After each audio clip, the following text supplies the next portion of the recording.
firing ਕਰ ਰਿਹਾ ਨਾਲ ਫੈਰਿੰਗ ਭੈਣ ਚੋ ਫੈਰਿੰਗ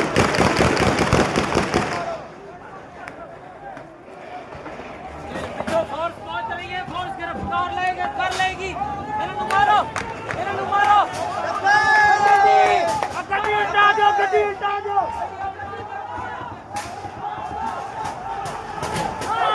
ਫੜੋ ਭੈਣ ਨੂੰ ਲੋ ਮਾਰਾ ਫੜੋ